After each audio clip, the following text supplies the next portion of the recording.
Show. Always Irish Show. Always Irish Show. Sometimes it's good to just yell about football. What are you doing? Don't do this to me, Harry! The Ohio State. It's Ohio State! What do you mean, the? It's a poison. I almost stroked out and died over it. I'm glad to be at the party. I'm mad we're this late. You ain't a captain of nothing but a sinking ship. That helps the defense without them even doing a damn thing. Doing a damn thing. The call-in line. 312-988-15. You tell Johnny all you've heard and seen. No Irish. No Irish. No Irish. No Irish. Yeah, that's right. Good morning. Yeah, that's right. Welcome in. Welcome back, folks. I see Dr. John on his weekly Wednesday phone call. I wonder where him and Pat are traveling to this week. Dude, those two are always on the move. I'm a little jealous. Every week, Dr. John and Pat are both somewhere, who knows where. I'm starting to think they're playing a game on me where those two just teamed up and they travel the country and golf and drink and hang out. So it's good to see John on the lines here. We'll get to him. He says, good morning, John, in the Green Gang, as opposed to the Gang Green. Yeah, that's a different problem, Dr. John. That's a different problem, one we don't have. Deborah, good morning to you. The Chiefs here. This is going to be a well-rounded show. Monday, we got sidetracked Monday. I had 14 strokes in a row in an hour and a half in the off season. They're not even really practicing right now. And I managed to have 14 strokes. Like, it's just the way it goes here. But we got sidetracked Monday.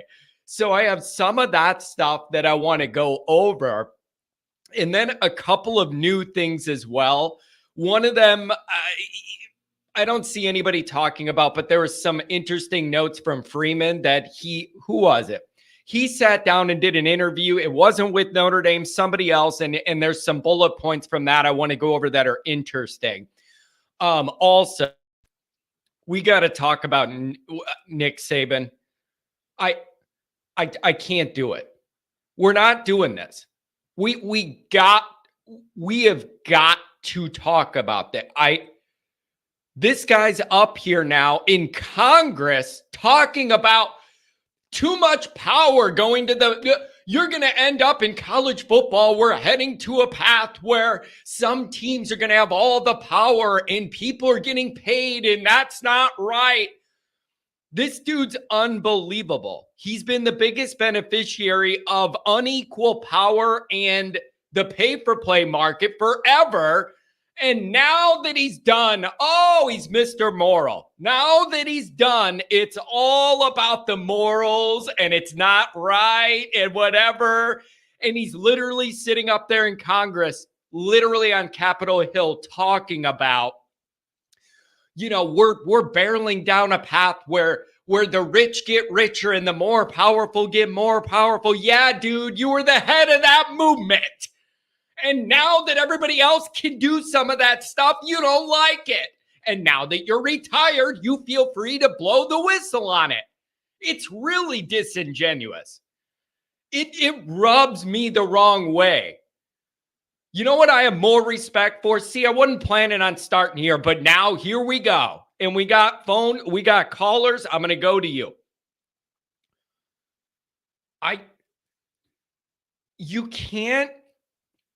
All he talked about, recruiting and all that, is how many guys we put to the NFL, and whatever, and all the money. They talk about the money that their draft picks make and all that, but he doesn't want them to make money. Like, I would have more respect in this situation if he did more like Dabo, where Dabo doesn't like it's super clear to me. Dabo does not like the transfer portal. He does not like NIL. While it's bad for him personally and the business he's trying to do, I respect Dabo while he's the head coach, speaking out about things, saying he doesn't like it. He's been very, very clear about the portal and NIL that he's not a fan of it. While it's not a wise coaching move to let that be known as strong as Dabo has publicly, I respect that more than Saban using all these levers to his advantage all these years to have all the power he did. And then the second he retires, he's throwing the flag and he's out there in Congress saying this is all wrong. You don't get that kind of moral credit when you only take the stand when you're done benefiting from the system you're now complaining about.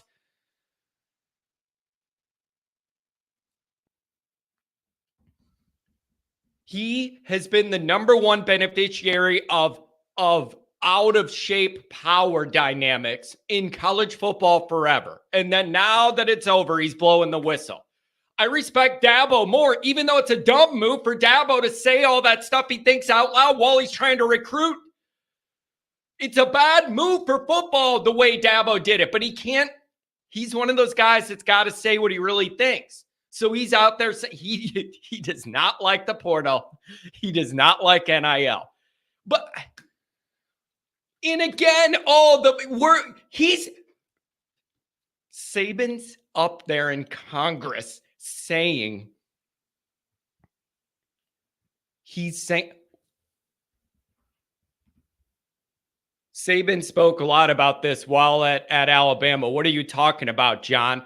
Bro,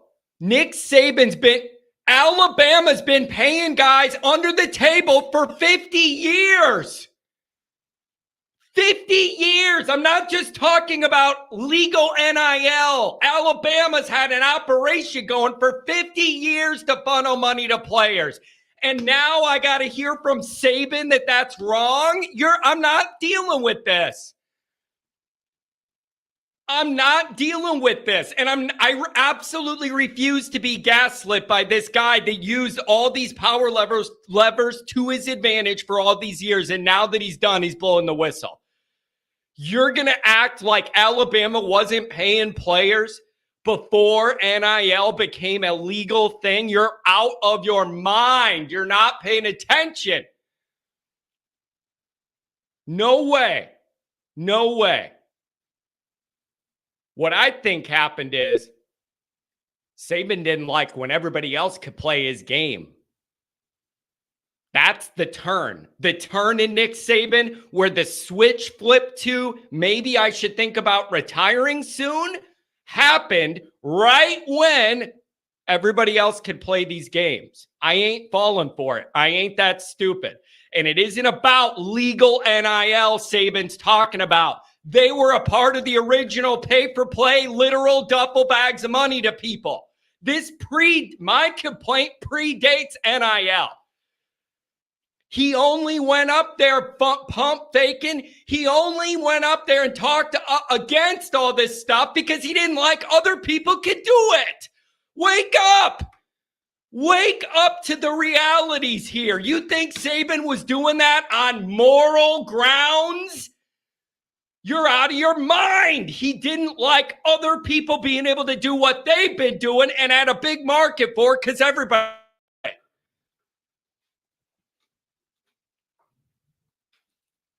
And Chief says, no, Saban is correct. Multiple of these things can be true at the same time.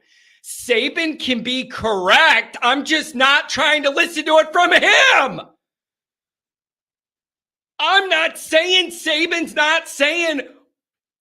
I'm not saying that there's no validity to what Saban's saying. I'm saying I'm not listening to it from that guy who's been the biggest benefactor of unequal power dynamics in college football forever. And then the minute he's done, he's against it.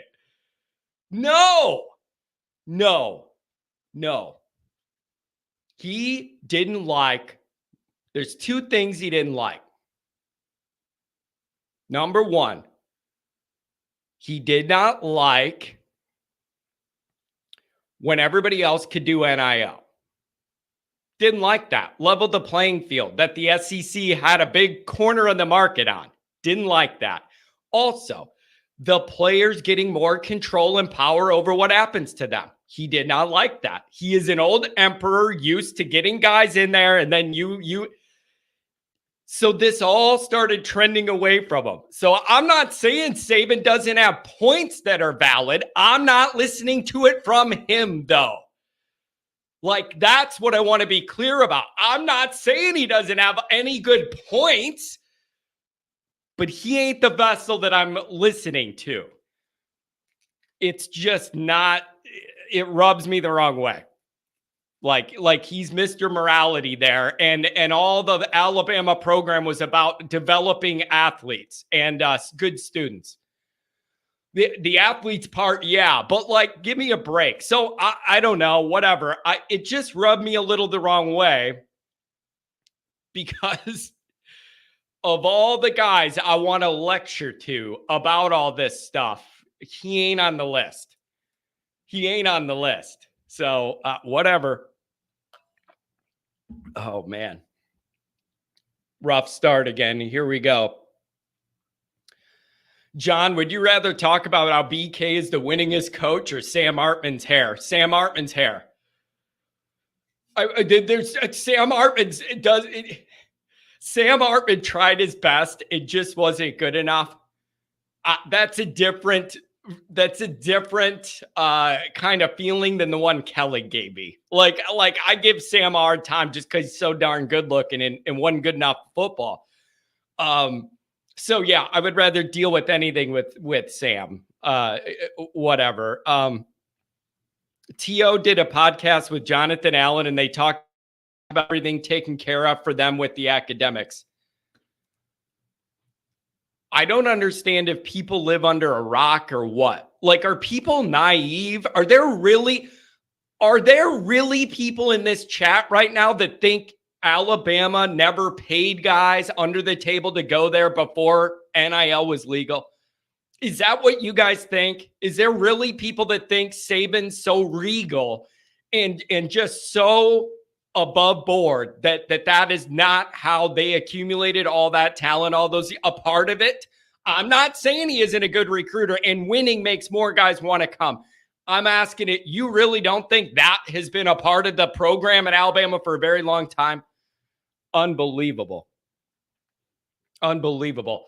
I'm not doing that, Chief. Again, you're going black and white, and I'm saying multiple things could be true at once. Certainly he's good, but if you're acting like any of those guys went to class and they weren't getting bags of money before NIL, you're not paying attention. You're not paying attention. I've told this story before.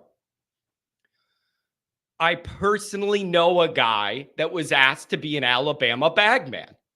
And I heard all about, this was not right now, this was a long time ago.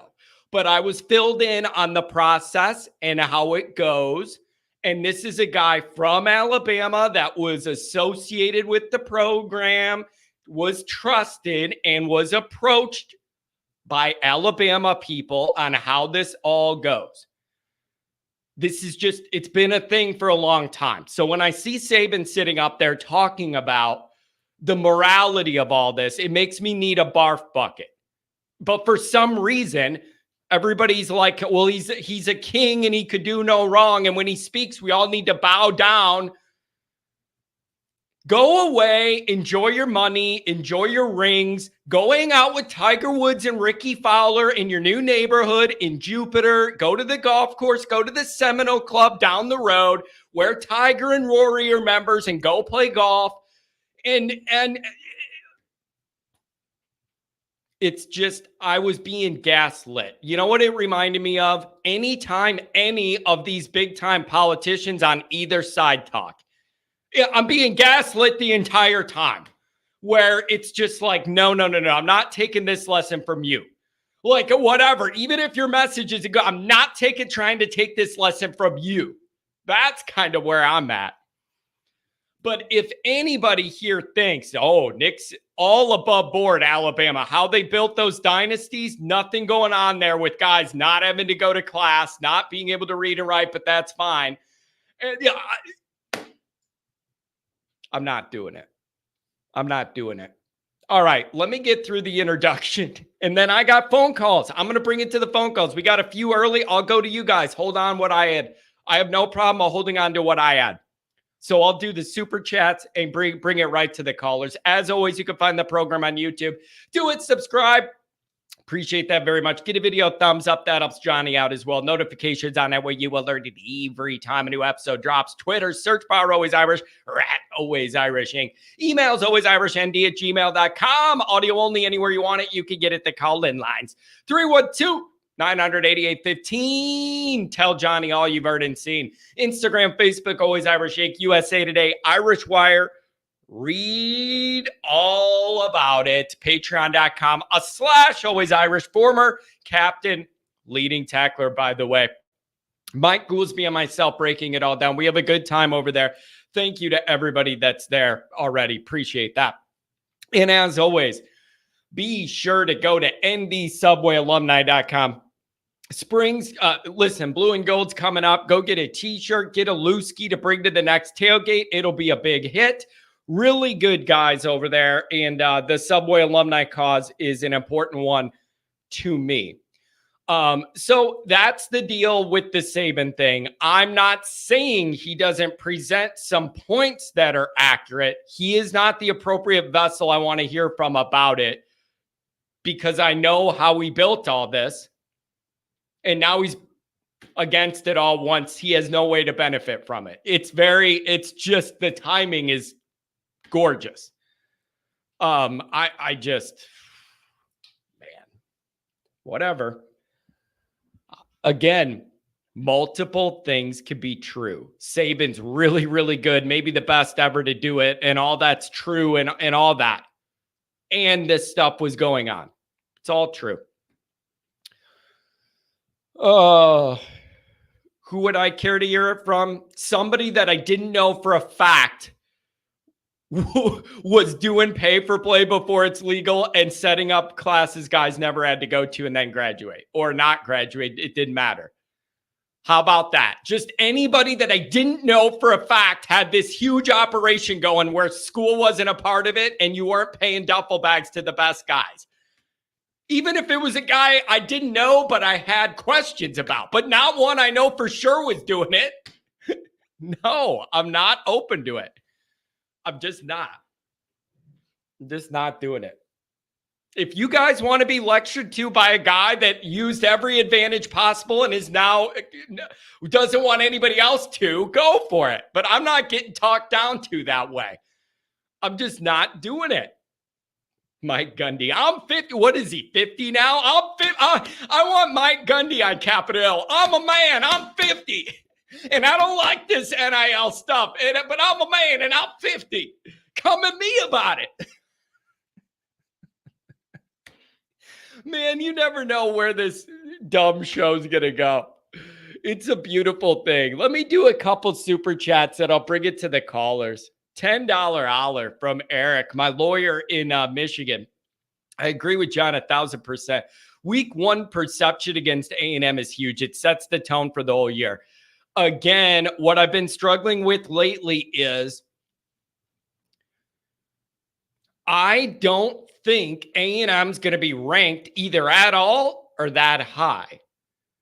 But this moment is one of the biggest ones for where Notre Dame could be. This is one of the biggest moments it could possibly be. Like, I'm having trouble not wanting to pump up Texas A&M and have Notre Dame people scared of the team.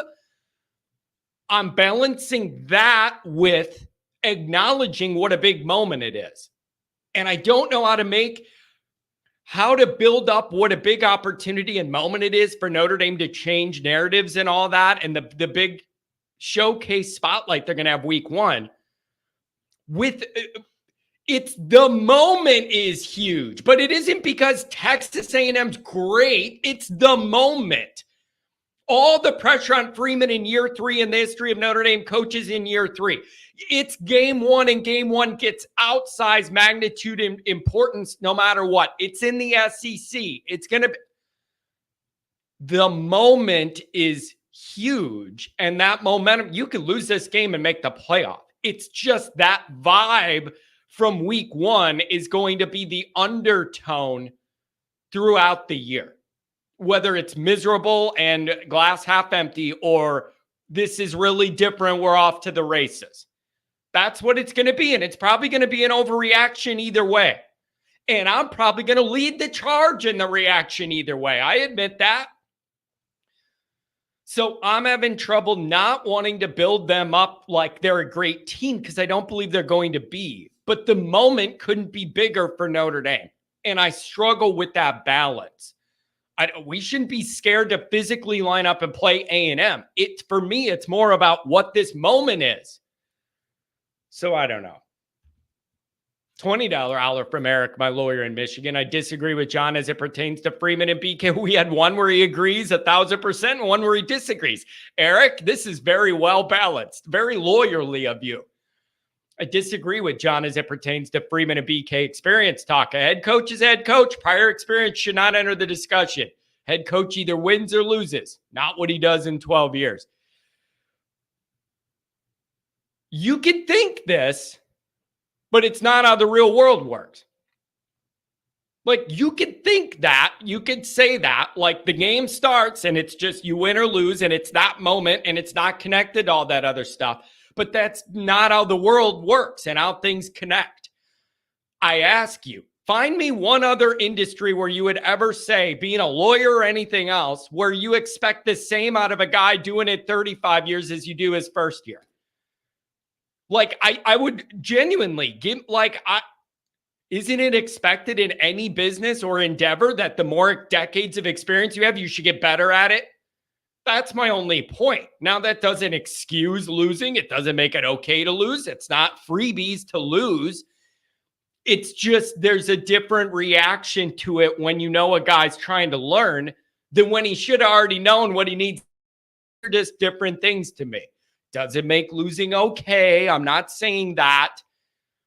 But I do judge it differently. A guy who has 40 years should be better and not make certain mistakes than a guy in his first or second year. I just think that's fair. I just think that's fair. Love the energy and love the energy and vibe Freeman and the admin are putting out. It's a different vibe. Notre Dame need to be woken up a little bit.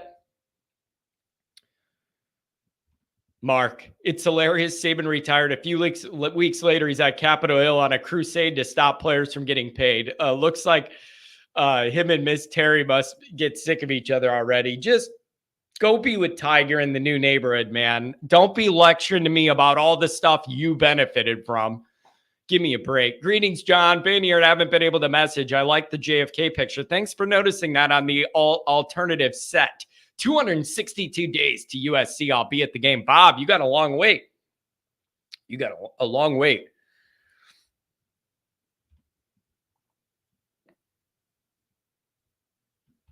Riot Elliott, $10 hour. Thank you very much. Very nice. All right, callers, we're going to you after this super chat. $10 holla for the Chief. To clarify from the last show again, I don't care if Freeman has 2 years or 20 years of experience. I'm not changing what I expect from ND football for anyone. Seems trending up off field. I need to see on field. That's fair. Yeah, I mean, I'm trying to break this down. I'm not changing what I expect from ND football for anyone. I'm not asking you to do that. That's the sick part of this. You could expect the high-level results, but if you don't reach it, why could be different, right? If Kelly doesn't reach it after 35 years on the job, getting the same not good enough result, that hits me different than a guy early in his career trying to learn this on the fly. I'm not changing the results. I'm changing the reaction to why we don't get the results, I guess. God, I don't like feeling like I'm making excuses for Freeman. I just want somebody to tell me what industry there is where a guy with 3 decades of tenure isn't expected to be better at the job than a guy just starting out. And I can't think of any. I don't know why this would be any different. I don't know. Oh, boy. Dr. John, and I got a 770 and 419 are going to be the first three, and then we got more. Oh, my gosh. Look at this. He's alive! Kent, people have been asking about you, buddy. People really have been asking me where Ken is. I said, I think he's alive. Hey, my family. So what's new in the ND football world? What's been pissing John off this offseason? What's good, my people? I've been yelling about Nick Saban lecturing me from Capitol Hill about the morality of college football, Kent. If you want to know, you stepped right in when I got done yelling about Nick Saban lecturing me on morality in college football and not wanting too much power to go to the wrong people right when he's done. It's just hilarious. The guy who's had the most power in the palm of his hand for this whole run is now up at Congress saying it's wrong for somebody to have that level of power. And no one finds this entertaining. Unbelievable. Oh, man. Kent, it's just good to have you here, man. I'm glad you're back. There you go. Dad, I agree with you. Saban needs to get a nice beach chair, go back to his Jupiter Island home and shut the F up. Seriously, dude. I'm not getting lectured to from Capitol Hill by that guy about the morality of college football and power dynamics being a red flag. No, I'm being gaslit and I'm not allowing it. Oh, Dr. John, good morning, my friend. Good morning, sir. Good morning. A lot to talk about today, but some housekeeping first, okay? Okay. First of all, thank you for always taking my call first on Wednesdays. I know it goes back to your fear that what I told you early on when I sat on hold for so long in that motel in Schaumburg. I told you I didn't want to die on hold, and you've respected that ever since then. I appreciate that. No problem. I know you're on the move a lot. You're always on the run, and some of those. Hey, I got cabin fever. I'm not on the move at all. What are you stuck somewhere where it's still cold? Is that your deal right now? That's my deal right now. Yeah, I'm sitting here underneath the shadow of Livingston Mountain. Well, that sounds scenic. Yeah, it's scenic. Well, I'd rather have a rhyme. I'd rather be at a rhyme for scenic, and that would be Phoenix. Yeah, there you go. That's a bad rhyme. Close enough. That's You had to bend it a little bit. John, what's on your mind here? We're in this weird part of spring where the spring practice started. They had like one spring practice. Now we're on break. There's this like kind of pause in the action. You want to go to? When's the next session? I think they're done. I couldn't find it. I'm pretty sure they're off for spring break all this week and then reconvene next week, would be my understanding. Okay, so the next practice would be next week sometime? I would assume so when they all get back to campus. Yeah, that would be my guess. All right. Well, I didn't really sit down and watch it and listen to your Bush push thing, but it brought back a really bad memory for me. I mean, it was just probably wasn't even a minute before you realized we hadn't won that Bush push game. But what if you sat someplace for 10 to 15 minutes thinking you'd won? I'm going back to 1975. It was one of those years I couldn't get this game, Michigan State game, on the radio, no TV. So I'm doing stuff in the yard and I'm just listening to scores.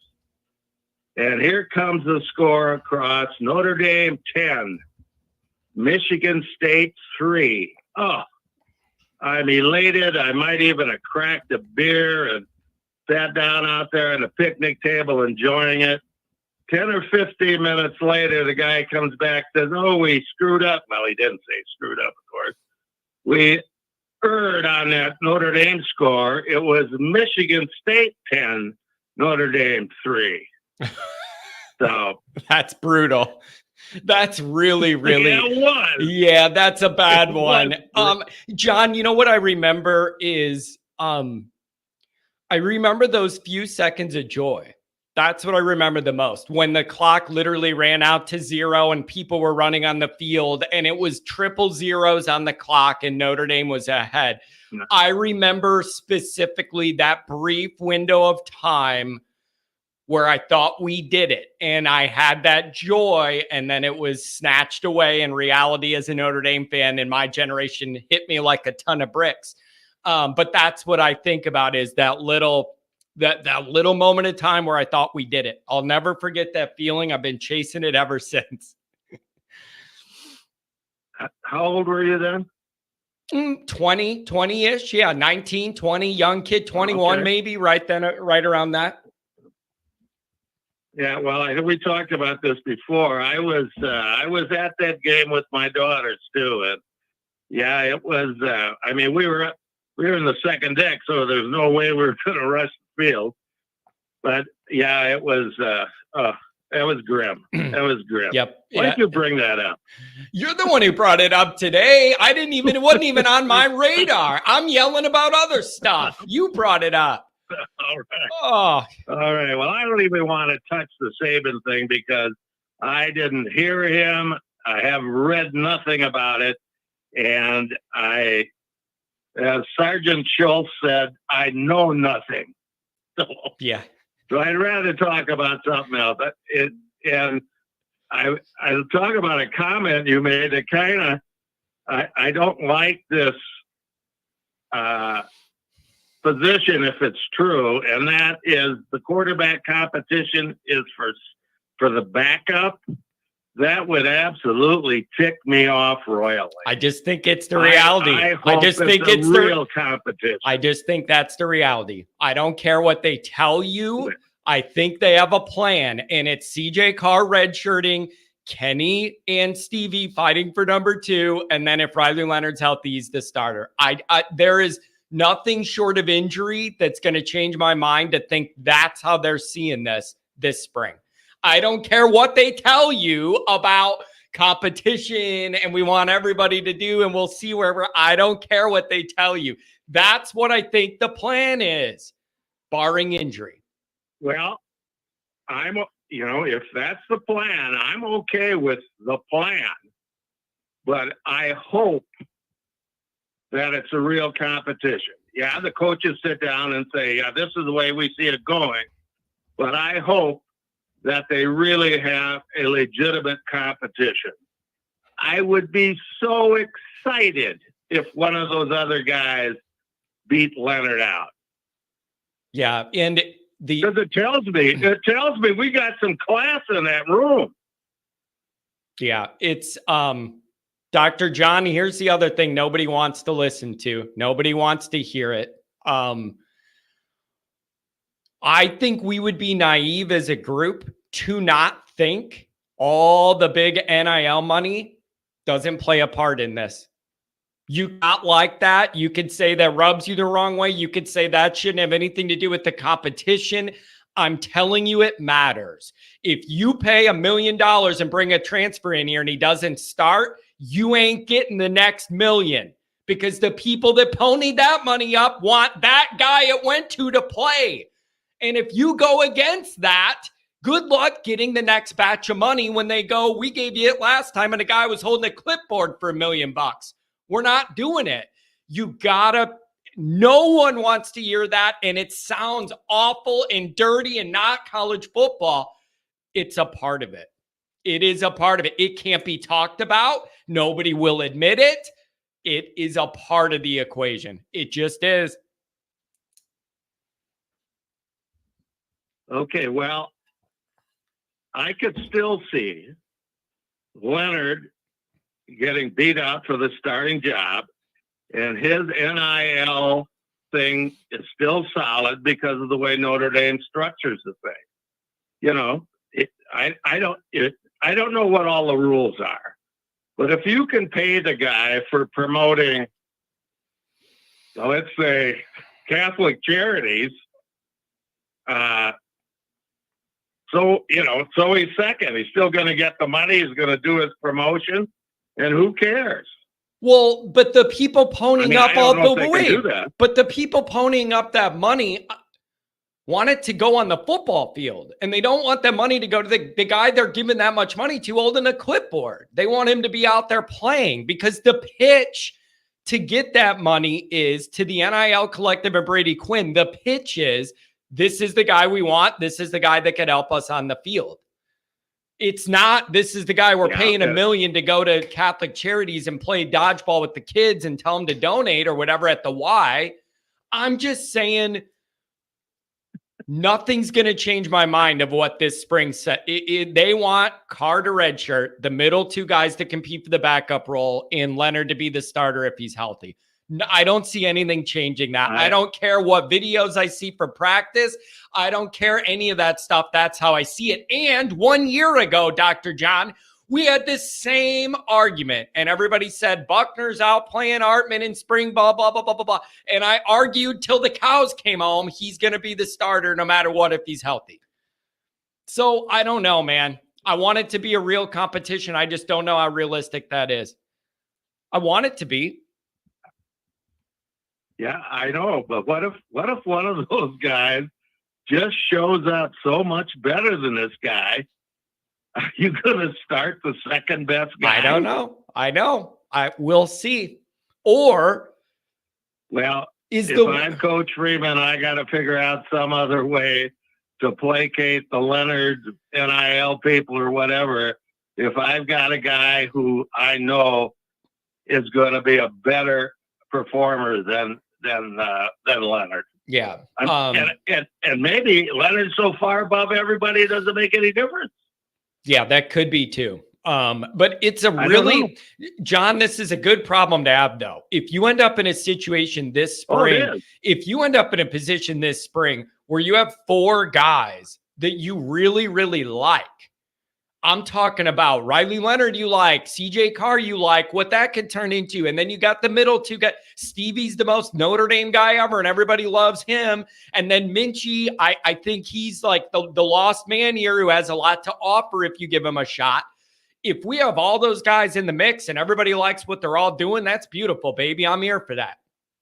That's a great problem to have, because I don't have to figure it out, Dr. John. Like, I'm all for that problem, because I'm not the one who has to break the bad news to somebody they're not starting or whatever. Like, I want that problem. I've said it before, John. Many spring games, I roll into Notre Dame Stadium not in a good mood, because I don't want to see any of our quarterbacks, because I know even the starters nowhere near good enough. I have went to many blue and gold games going, how bad's this going to be? Now I'm looking forward to seeing everybody. It's very refreshing. Oh, I can't wait to see the game. I think it's going to be fun. Yeah, it should be great. There's a lot to look for. These young guys, Dr. John, we have some young guys built a little different. These guys are going to be, we have some twitchy athletes out there and some exciting young guys on both sides of the ball. I'm very, very excited for the rest of this spring. Should be great. Well, and the second thing I'm going to be excited about is I think our wide receiver room is going to surprise the hell out of us. Oh, That's man. what I think. Oh, Dr. John, that would be such a big boost. I really do. A needed boost, man. And I don't, again, the realities of spring ball. You hear a couple things. Oh, we got a couple burners and guys are going deep and we're doing all this. I want to buy in, but it's only spring. So I don't know. Yeah, I know. And I don't even, is there even a meaningful depth chart right now? It'd be all based on last year, probably. Yeah, I think they're kind of in a roundabout way. And you know what else too? I think didn't help last year. The numbers were low and bad already. With the wide receiver situation, I thought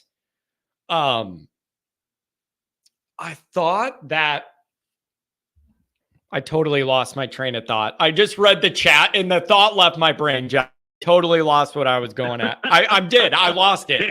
I'm looking at the club, babe. Yeah, I'm looking at two different screens. Somebody said something in the chat that I was analyzing in my brain, and I'm not smart enough to do two things at once. I got enough trouble just staring at my phone. Yeah. No. Yeah. Tell me about it. I don't even remember where I was going at with that. Okay. Well, it'll come. It'll come to you. Yeah. There's two things that I'm looking at next year in a couple of different things. First of all, I'm excited about seeing what happens in the Big Ten and the SEC. I mean, what a different year for these two conferences. So I think there's going to be some fun there. Yeah, that should be real. Seeing those West Coast teams in the Big Ten is going to be really an interesting college football experiment. Seeing all of those teams play in a big, it's going to be really interesting. And then also, the new teams joining the SEC, seeing how they're able to compete and where they fall in the pecking order with Oklahoma and Texas and all that. It's really going to be an interesting thing to look at. And then we'll see what happens with the ACC. If teams leave there, what happens? How does it all impact Notre Dame? I don't know, but it's going to be there's going to be a lot of new this year in the sport. A lot of new. That's going to be fun. The other thing is I looked at our schedule, and right now I got to believe we'd be favored in every game. I know. I've been thinking about that too. I struggle to see one where we wouldn't be on surface. And then a couple of them you have at home, which helps you even more a little bit. What do they usually say? Give you a field goal benefit for being at home, something like that. You got Florida State at home. You got Louisville at home. That's the one. Yeah. And I think that's the one I looked at. Yeah. That's the one I looked at, and I thought the same thing. The home field advantage makes the favorite. And then the thing with USC is it's the last game of the year, and I don't know what they're going to be. You don't know what we're going to be, but it's like that when they're the last game of the year, it's like I kind of wait a little bit to start worrying or thinking about them to see what they're going to be like. It's a little rocky there. Right? Like it didn't go well last year. They're not on that rising momentum. Lincoln Riley's a perfect coach and everybody be scared. We're coming. They're not that. Plus they're getting into that Big Ten schedule, which should be tougher than the Pac-12 week to week. So it's going to be an interesting experiment. Yeah, I'll have to go back and look at SC's Big Ten schedule again. But last point, pretty sure that don't they have Michigan? Am I dreaming, or don't they play Michigan, or am I making that up? I thought they played Michigan. Do they play Michigan and LSU? I'm pretty sure Kelly starts out with USC this year. We're crisscrossing conferences like you wouldn't believe. I think that may be right. Oh boy, baby. Yeah. Woo. That could be right. Yeah. Doggy. Okay, I'm gonna take you to task a little bit on the multiple things can be true statement. Okay. I think that's absolutely right. But contradictory things, one of those can't be true. So that's where you run into trouble. Do you have something? I don't know that you've come up with any of that. Is there something specific that I've said that falls under that? Or are you just saying that as a general rule for that kind of theory? Well, I can't come up with any examples, but I'll spend the rest of the day going over the last year and a half of videos to see if I can find it. Yeah, there you go. Do some deep dive research. Do some deep research there. Oh, Dr. John, this is going to be this. All right, partner, I'll turn you loose. All right, hey, good luck with the cabin fever, and hopefully warm weather comes and we can all get outside. Everybody just feels better when it's warmer and you can get some fresh air. It's good for all of us. Do me some good. Yeah, well, we've had couple 50-degree days, but that's not enough, and the golf courses aren't open. Yeah, there you go. Dr. John, God bless you, my friend. Have a good day. Hey, man, you hang in there. You're doing a great job. Thank Love you. Take care. See ya. Dr. John. Look at dude. Kent just shows back up. Apparently, he's an orthodontist now. Last time I talked to Kent, he's over here working for the government doing the USPS stuff. And then now he disappears. And a few months later, now he's a top orthodontist in the country. Kent, what are you doing? How are you? What a well-rounded skill set you have, Kent. You're all over the place. I love it. 770-419-773. 770, what's going on? Good morning. If I could hit the button. There we go. What's going on? Hey, John. First-time caller. Love the show. 3 things on my mind. Texas A&M, Texas A&M, and Texas A&M. Okay. First off, thank you for being a first-time caller. I always love that. Trying to get people in the mix here to call more regularly. Appreciate you dialing us up. So break down for me where your mind is at with that. I don't know if you were listening a little bit ago when I said my struggle is how to separate not being scared of Texas A&M's roster, but having respect for what a big game moment this is for Notre Dame. That's very tricky in my mind to be able to decipher. What do you make of this? I agree with you 100%. I think my issue has been listening to the show and hear some callers say that Texas A&M is trash, the SEC is trash, where they're not worried about the game. And if it was still Jimbo as the coach, I might agree with that. But yeah, they got a real coach now. Elko's the real deal. Yeah, and they got talent and they got more money than us times 3. Yep. So you know what you hope? Let me throw this at you. I've thought about this too. Obviously, I respect Elko and the kind of guy he is and what a solid coach he is. Now, here's the thought though. As good as Elko is and as much respect as we have for him as Notre Dame people, if ever there was a time to get a Mike Elko team, it would be year 1, week 1. Right? Year 1, week 1, no matter what he's trying to instill and do and put in play and all that, it isn't going to be a finished product week 1, year 1. So I think it should be tougher for you to play A&M the next year when they come to, yeah, it's at home, but he'll have a whole year to put his roots down and do all this. I just think there's no way that's going to be a polished operation week 1, year 1 in that defense or anything they're doing. Get them while the getting's good. I agree with you 100%. The thing that scares me is if we come out in our first away game like we did in our away games last year, Duke, Louisville, Clemson, even Stanford, we came out flat. Yep. We come out flat in A&M with 100,000 screaming rednecks down there in 100-degree heat. Yep. And our boys are going to have deer in headlight looks. Yep. It's going to be a long, sweaty night. Yeah. I could see that too. I'm with you there. And here, can I ask you this? I don't have the answer to this, but it's been bothering me. Why do you think there's a trend where Notre Dame does not start out playing solid football on the road? If it happened once last year, you could get over it. Maybe twice, you could be like, whatever. It was a bona fide trend last year, and I'm really uncomfortable with it. What do you think caused that? I don't have a good answer. I'm asking. I mean, my opinion, it's the head coach. I mean, that's his job to get those players ready to play. Now, you can argue that the defense played well in those games and kept us in most of those games, except maybe Louisville at the end, but they were on the field so much it couldn't help. There you go. That's the other part of it. Yeah, I think you're right about that. Marcus's job.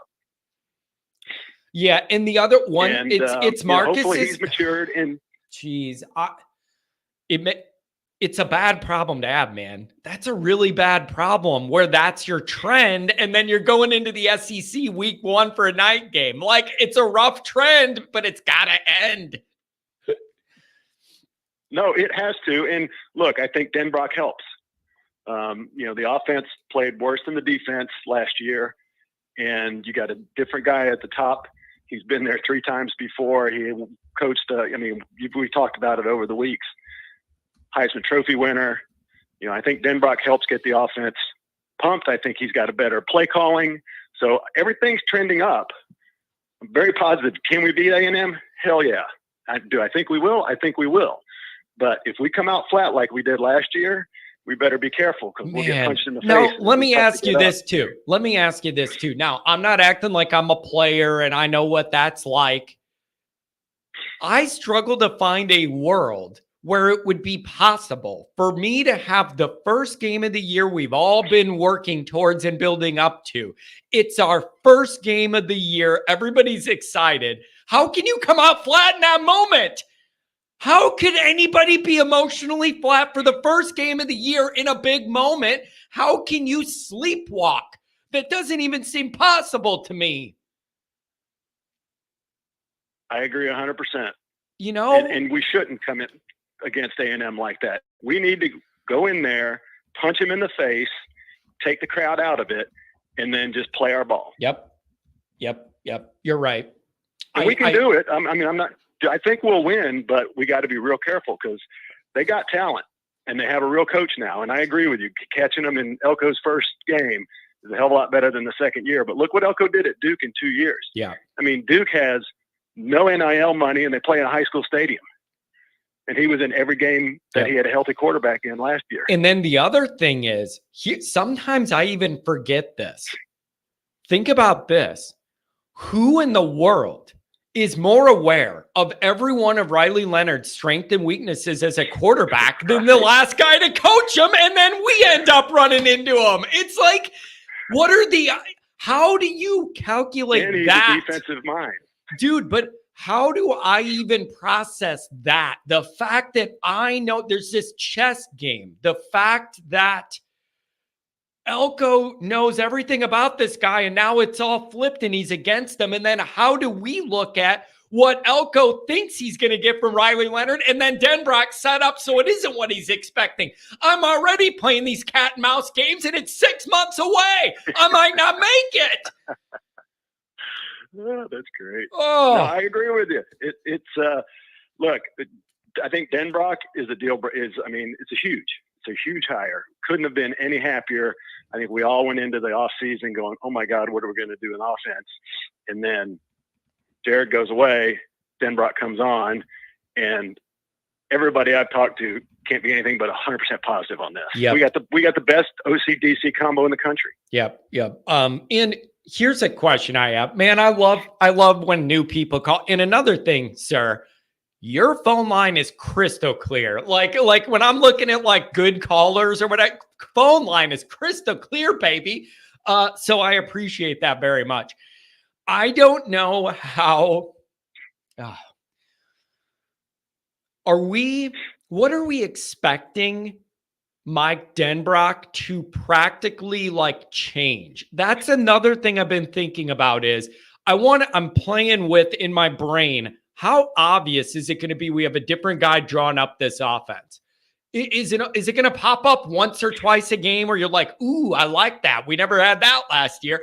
Or is there bigger scale stuff that's going to look more different on the whole? I don't know what we're going to get, and I'm here for it, though, because I think I'm going to like it more than the last thing. I hope it's the first series, John. Yeah. In College Station. I hope we see a difference right out of the chutes. Yeah. Because I'm an 87 grad, and I was there for 3 years of Jerry Faust and Lou's first year. So I saw was at the 88 championship game in the Fiesta Bowl. Fantastic. I want that feeling again. Man, I think we can get it. Dude, I just want to know what that feels like one time. Can I just know what that feels like for us to be the best and have that pride and respect just once? I'd love to know. It's awesome.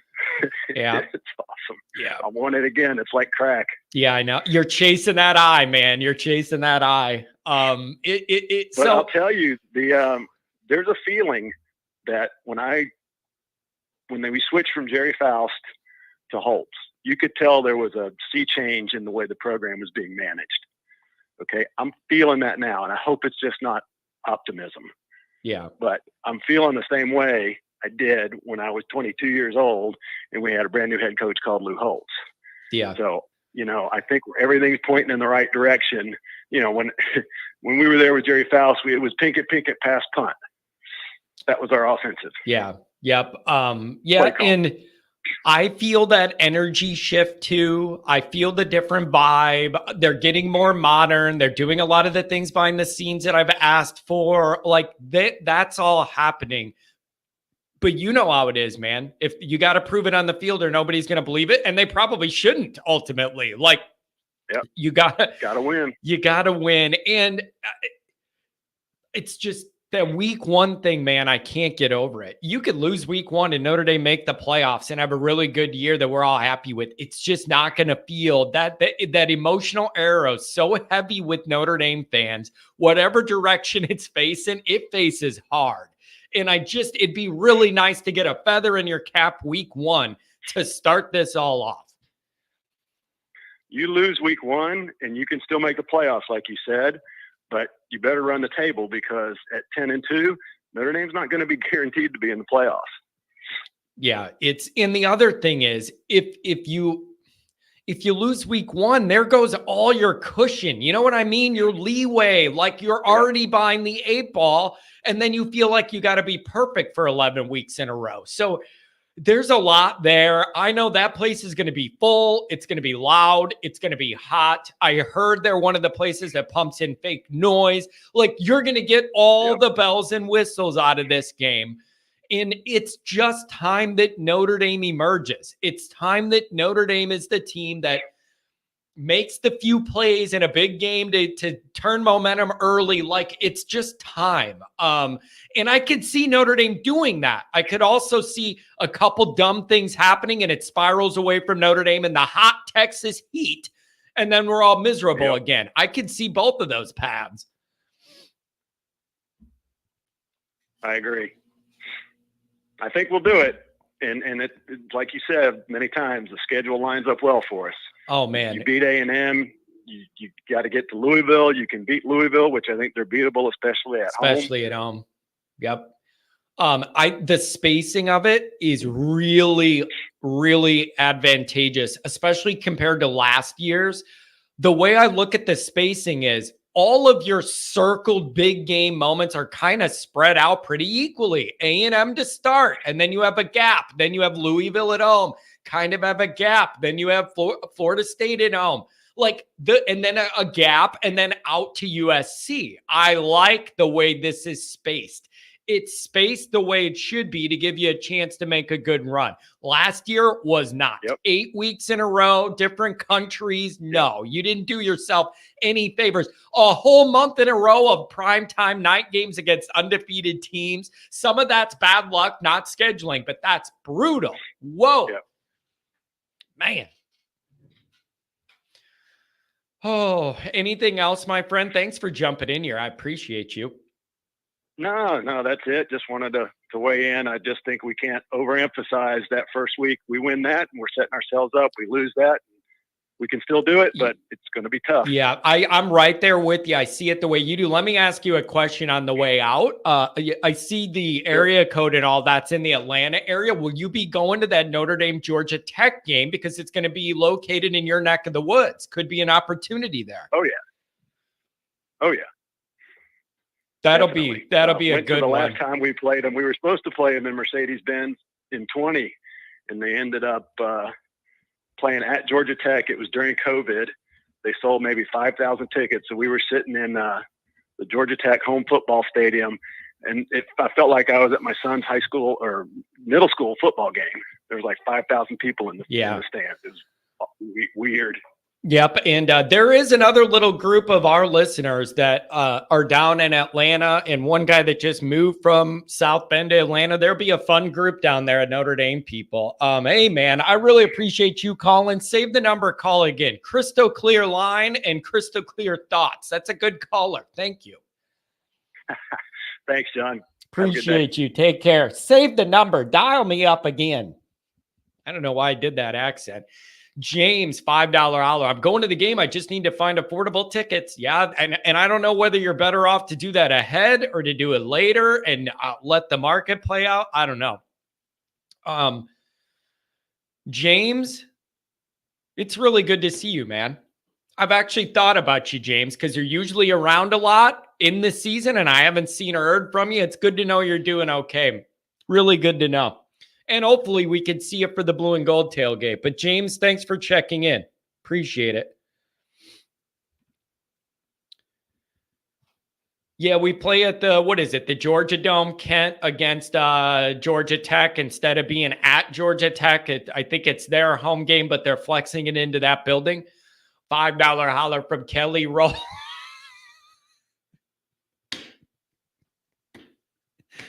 Instead of Jelly Roll, I'm assuming that's where this is, and it's Kelly Roll, and I see the picture, and it made me laugh. $5 holler.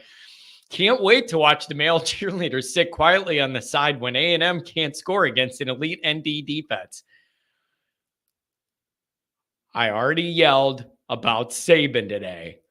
I don't want to have to yell about another SEC team. Those male cheerleaders in the white overalls are weird. They are weird. What do they do down there? Do they inject some of that Texas oil into their breakfast smoothie and they all drink it? I don't know what's going on, but those people are not normal. Bro, those people are not normal. In what world is it normal for a bunch of dudes to wear white overalls and do cheerleading chants on a Friday night before a big SEC game? My weirdo alert button's going off. We do, weirdo alert.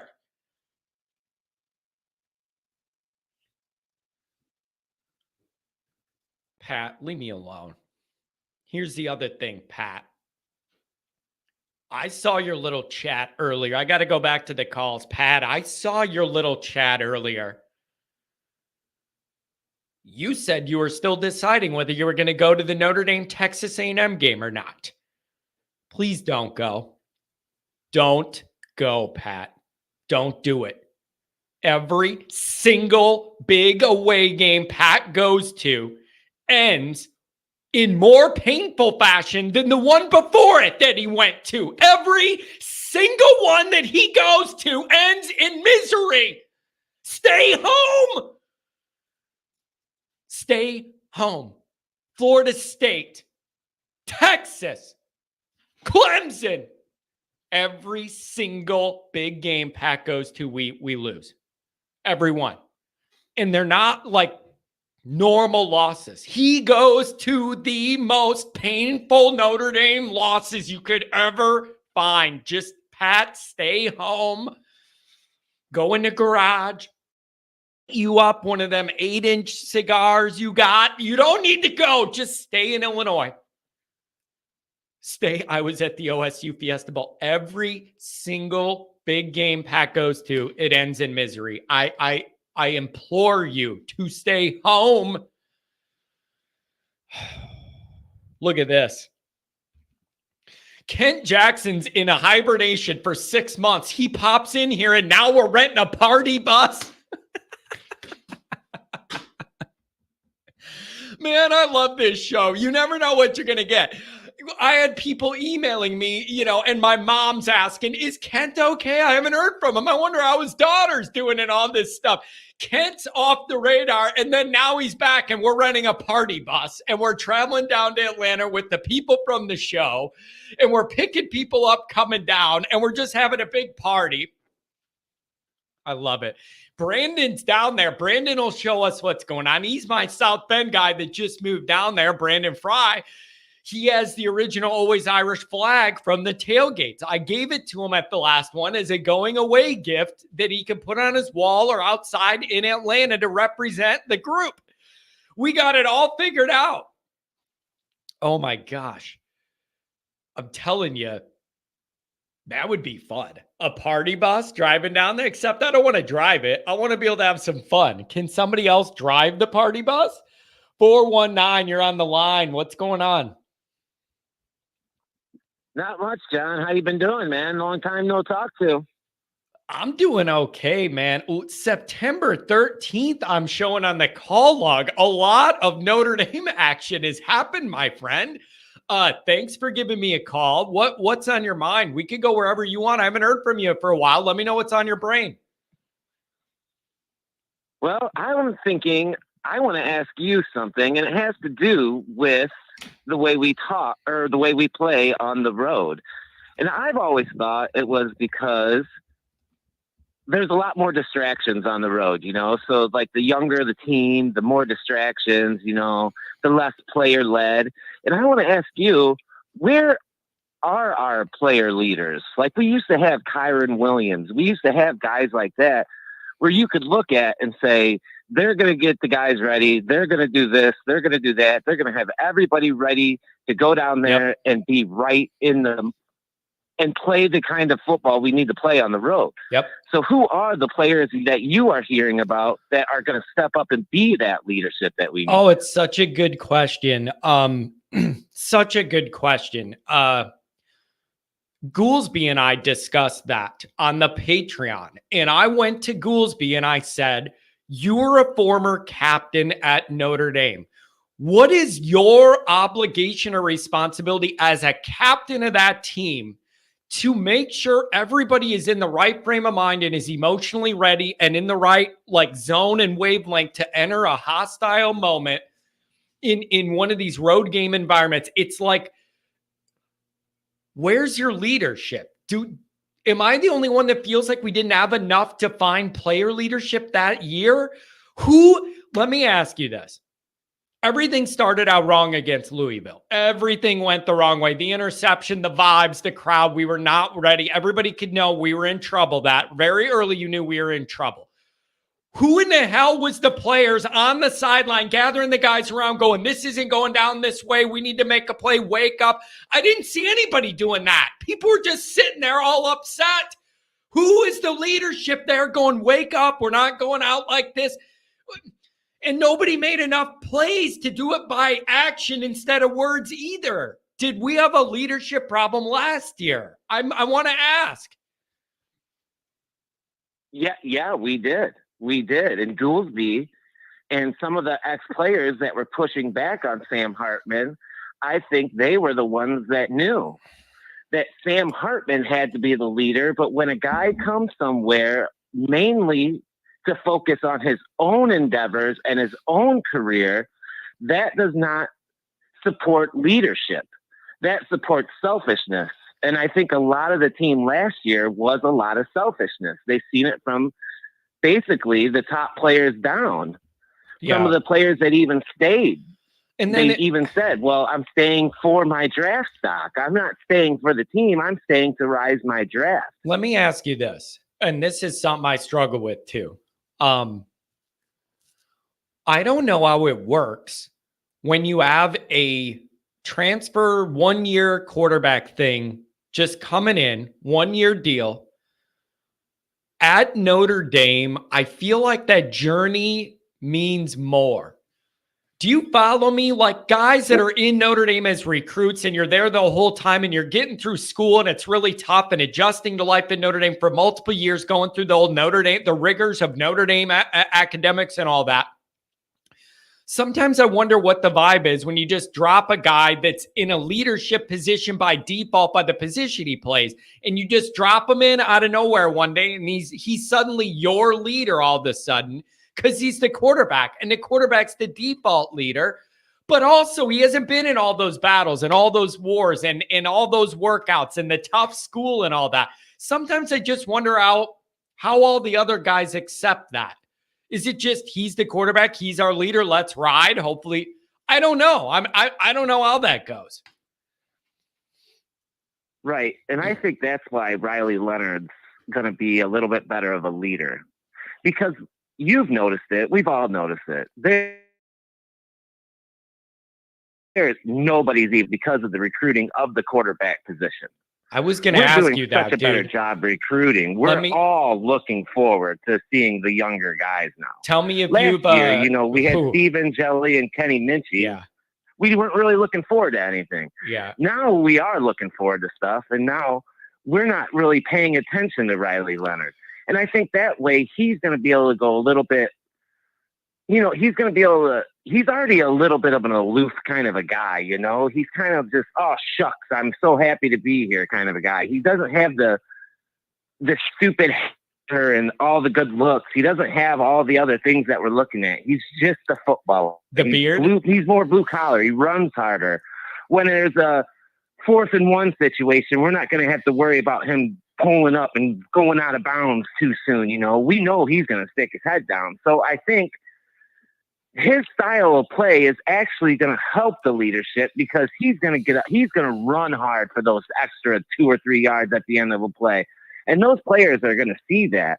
And John, let me ask you this too. I've heard this, and I don't know if this is a true statement, but because of his injury and because of everything that happened coming into this year and the fact that we are kind of have a lot more stability in a quarterback room, I heard they're going to let Riley Leonard play full go in the blue gold game. Is that a true statement? Ooh. I don't know, but it would make sense. If he's fully healthy, then it would make sense. Yeah, I've heard they're not putting a red jersey on him or anything. I heard they're letting him go out there and run and do whatever he wants. Beautiful. Let me ask you this. Are you telling me I'm not the only one that feels like I've noticed Riley Leonard's not getting all that smoke and heat and energy around him that Sam Hartman was getting a year ago? I feel like the reaction to us landing Sam Hartman was way more excited for the fan base and lasted longer than Riley Leonard. And I don't think I'm dreaming that. I just don't see people talking about him. And I think a part of it is what you said. There's younger guys we have our eyes on down the road. But also, is a part of it, in your opinion, people feel kind of burned by Sam Hartman?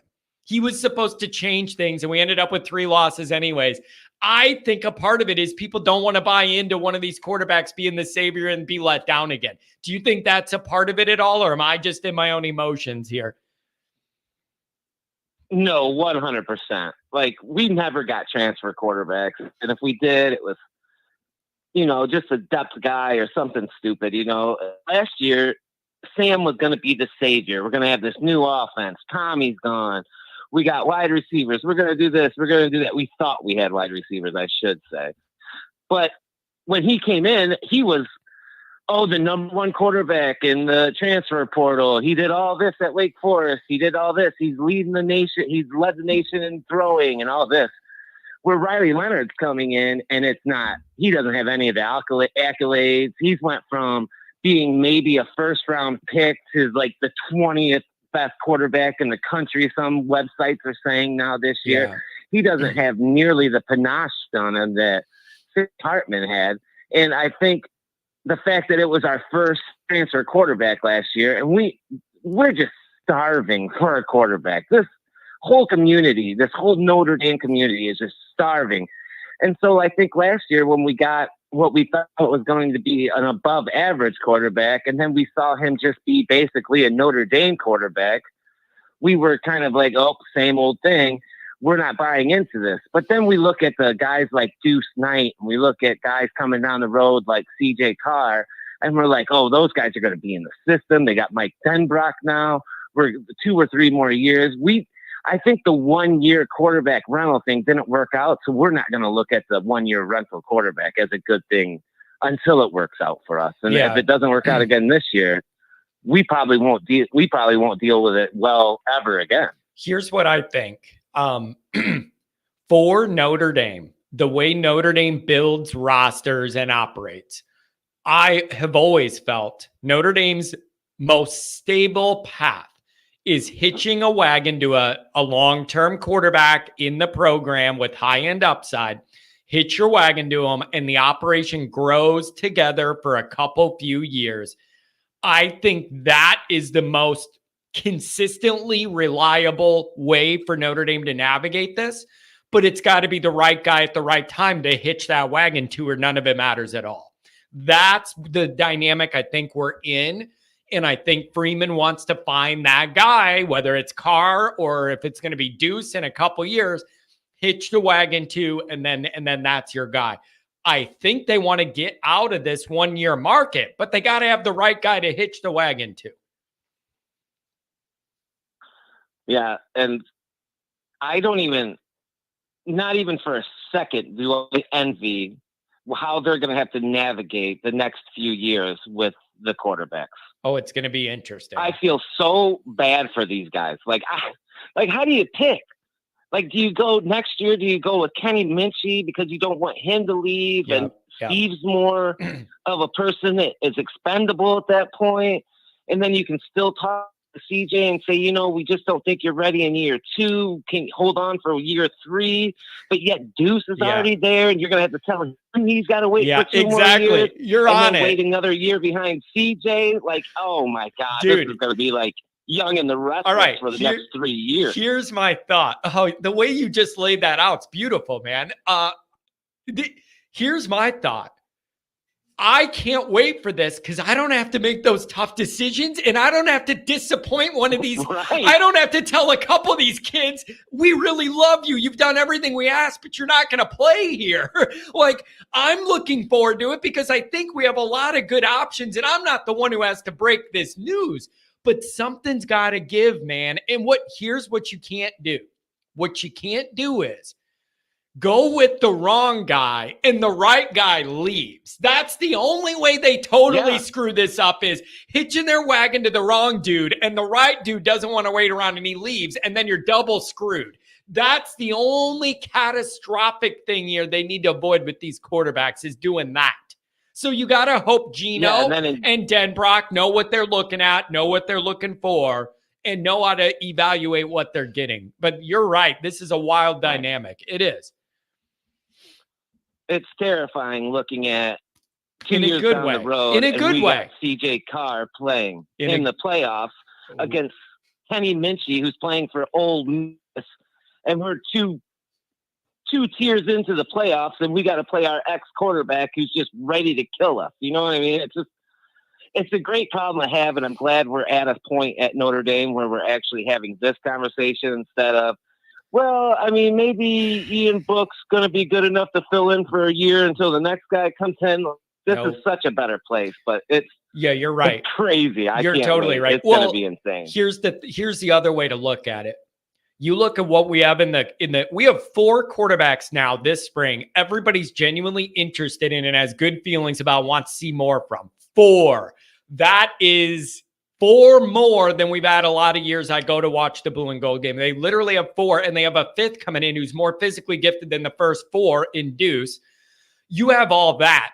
Compare that to the last couple Notre Dame quarterbacks. One of them isn't even in football anymore, and the other one wasn't in football till a couple days ago, and now he's going to go be a clipboard holder at Mizzou. This is a night and day situation in terms of what's available to us at quarterback now. The recruiting is taking a notch up, and hopefully with my homeboy Gino and Denbrock, maybe they got to dial up an offense, baby. Could you imagine a Notre Dame offense that could actually run the ball and pass it a little bit reliably? Unbelievable to think about. Imagine that. I can't even believe it. I know. What is that? I can't even believe it. I can't believe it either. Unbelievable to see. I can't believe it either. Imagine that. Let me blow your mind, caller. Let me blow your mind. What if Notre Dame had a season where in a big game, you didn't only have to rely on the defense for a chance to win? Are you following me? How many big Notre Dame games we break down and you go, how does Notre Dame win it? And I go, I know how. The defense has to pitch a shutout, get 2 pick sixes. We need to block a punt, and then maybe we could kick a field goal and we'll win. What if Notre Dame had an equally representative team where each side of the ball did their part in a winning effort? We have not had that in big games at Notre Dame for like 30 years. Well, I'll say it like this, John. An average Notre Dame fan like myself, I wouldn't say average. Obviously, I'm a psycho. I'm listening to your show on a Wednesday. Well, then you're March. You're definitely a psycho. Don't even worry about that. You definitely are. Right, but look how bad your blood pressure is when the game's 17-14. Just imagine what your blood pressure is going to be when it's 42-40. Going down, and we're going back and forth, driving back and forth, and the last score scores. Usually it's when it's a Notre Dame game, whoever defense gets the stop late wins. where now it's going to be whoever's offense has the ball at the end of the game is going to win. And that's going to be so fun to watch. I hope we don't even end up in that situation because Notre Dame's defense is good enough that they're doing their thing, man. That's the other thing. I want this defense. We've been talking about the offense. I want that defense to go from top 10 and get it down to around 5, 6, 7 with some more havoc plays behind the line of scrimmage, more sacks there.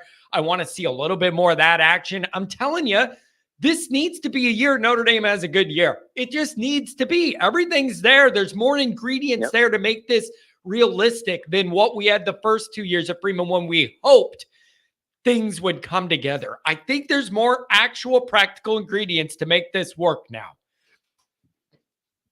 Hey, John, I got one more question for you before I get off. I've been listening to Mike Singer and talk about Jordan Faison this offseason, and he's not real high on Jordan Faison, and I've been doing some thinking about this. And I've been listening to all of the talk of this offseason, and Freeman saying that, Faison's number one sport is lacrosse. He's got to concentrate on that. He's going to be more focused on that all spring. And Singer has been reporting that he doesn't think Faison's going to be that big of a target, I guess, next year. He thinks he's going to be about what he was his freshman year. And I'm starting to agree with that. I'm starting to think that Faison's slot position, now that we have the outside receivers where we need them, that means Greathouse is going to move inside. We already, that new transfer, the kid that's supposed to return. Mitchell. Kick Explorers. That no, the other kid, the younger one, the one, or the littler one. Harrison. That came from Marshall. Henderson or something like that. They said he plays like Tyreek Hill. He said he looks like Tyreek Hill. Yeah. Marshall return man. He's supposed to be playing the slot too. And I think a slot was already our best receiver position before. And I could see where Faison just doesn't, because he was a walk-on lacrosse player, he's not supposed to do what he did at Notre Dame last year. If we have a great wide receiver room, he probably doesn't play much last year. You know what I mean? And I'm just wondering, now that our wide receiver room is going to be getting back to where it should be, does that mean Faison gets a little bit pushed out now? Maybe. Maybe it does. And I've been saying this forever about Faison. It was a revelation to find. He was the best receiver Notre Dame had the second half of the year, and it was awesome. But I always remind people, the way we found him was really embarrassing. The only reason he even got a chance to go out there and catch passes because we've been doing such an awful job recruiting, retaining, and developing receivers. So you need to understand, we found that little gem because we were so bad. So that should be good and bad when you process it. Also, listen, Faison is one of those guys who has a little bit of that meaning he's got a feel for football. He's got a feel to get open. He's got some wiggle. He's one of those guys. If he could be a cherry on top and not be relied upon, I think that's the great spot to be. Do you follow me? Like, if he doesn't have to be relied upon every time, like you're the guy. But if he could be a little extra piece, you drop in here and there, that I think could be a sweet spot. Does that make sense? That makes complete sense. Yeah, you're probably right there. Like, he's more of you throw him in there and get him some, But I still do want to say, I do see a little something in him, like that, a natural little it factor as far as just like having the wiggle in the field to find a spot to be open, to make a play and do all this. But do you see that just because our wide receivers have been so horrible the last few years, is that why you see it like that?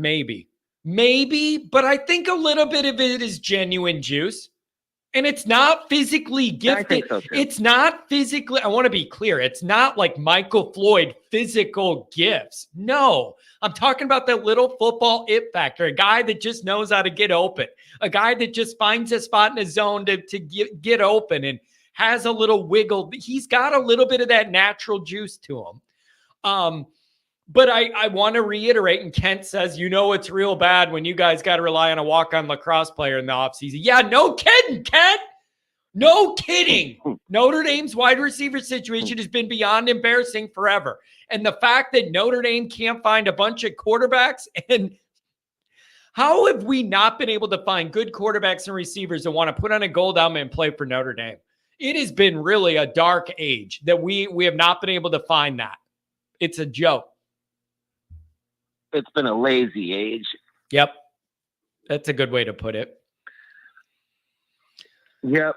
Well, John, I gotta get going. I will see you. I bring the cake every year, and this year it is my birthday on the 4th. It's not my birthday; it's 4/19. Dude. And you remember when we were kids, and like you and your friends would hang out with your parents, every now and then, and you would say something that you didn't think your parents would understand. Well, my friends used to always say, "Oh, why don't you guys wait one more day to have Josh on 420? It's such a better day." And my parents would be like, "Why? What's so good about 420?"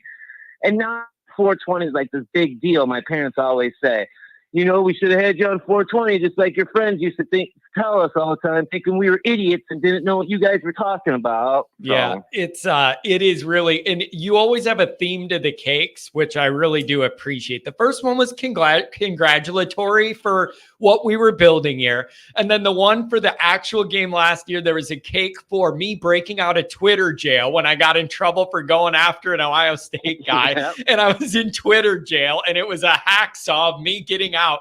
I'm afraid to ask about the ingredients and the decoration on a 420 cake. I'm just throwing that out there. I don't know what we're going to get. Decorations are going to be crazy. I don't know what we're going to get if we have a cake on 420, man. Smoke weed. Cue the Nate dog. Smoke weed every day. Well, last year, Angela's kids were the only ones that ate the cake, so I can't put any special ingredients in the cake for the kids, but there's a little extra green on it. Dude, I remember you walking up, and it's like freezing rain sideways, and here you come with this beautiful cake, and it's just like, it was the funniest dynamic to see this beautifully made cake where it's just the weather and everything's whipping around, and here we are with this cake. Yeah. It was beautiful, man.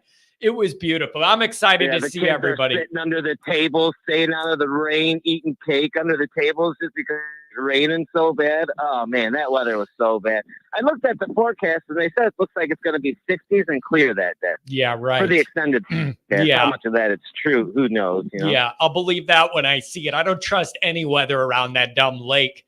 Hey man, this was a good call. Really good to catch up with you. And I look forward to seeing you here in a few weeks, man. Thanks for everything. Thanks for the support. Yep, no problem. If you need anything, just let me know. Okay, John? I really appreciate that. Thank you, man. See ya. Yep, we'll see ya. Bye. What a nice guy. Got some nice people around here. Some really nice people around here. Nick, are you talking about the article about greed or whatever, something like that? Because, yeah, I think I saw that.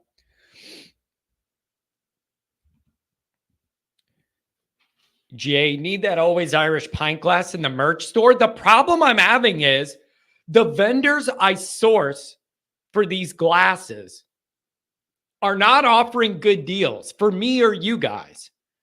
I want to do coffee mugs and pint glasses and that kind of thing, but I'm really finding it's hard to find a vendor that isn't a ripoff, charging a ridiculous amount for one glass. Nobody just wants one glass. I want to offer like a set.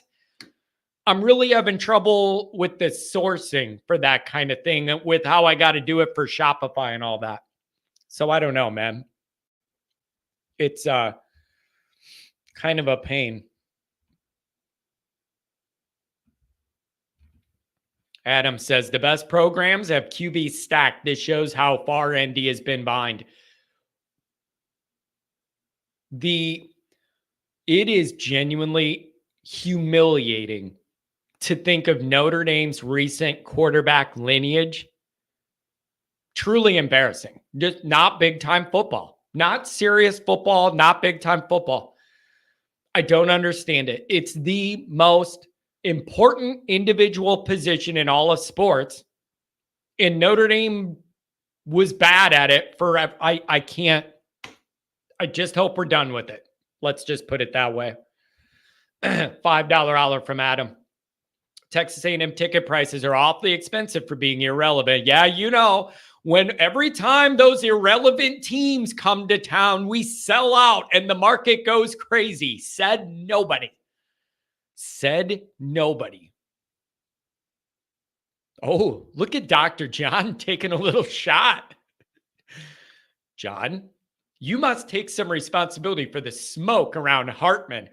I don't know what gives you that idea that I was building the guy up, other than when I told everybody all summer to go to the tailgate to buy his autograph that I was hosting the event for.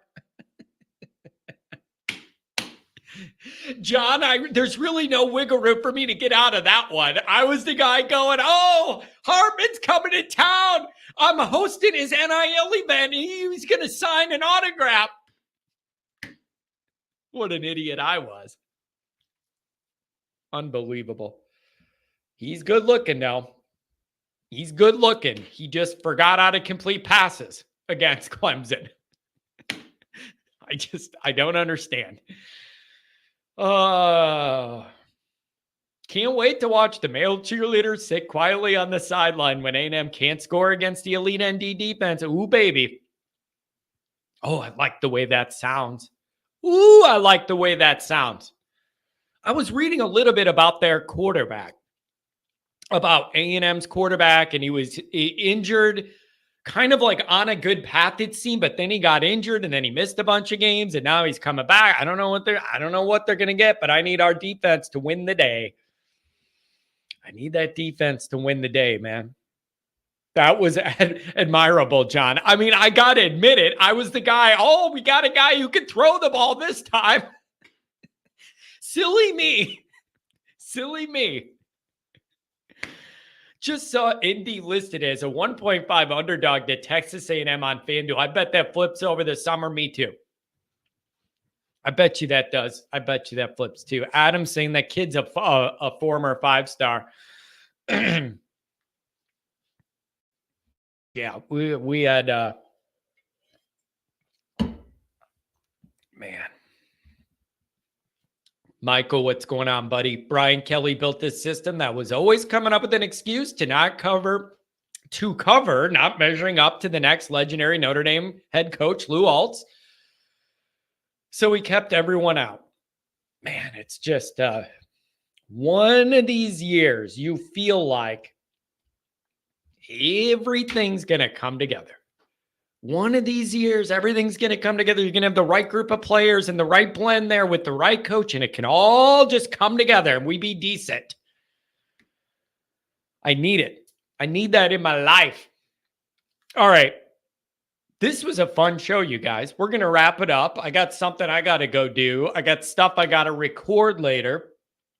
Thank you for all the donations. We got a bunch of callers today. Some good chats.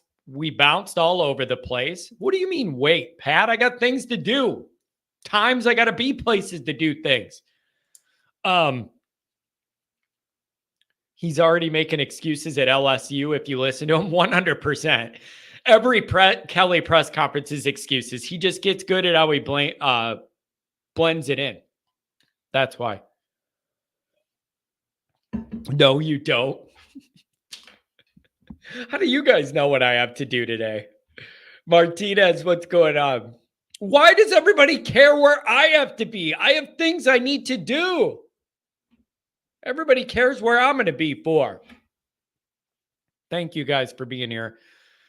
Maybe we should really do a show on the weekend this week. Yeah, I'm really interested. That LSU USC game. Man, that's interesting. John has a life to live. I mean, I'm not going to go that far. Just because I have stuff to do doesn't mean I have a life to live. You can leave the chat on. Yeah.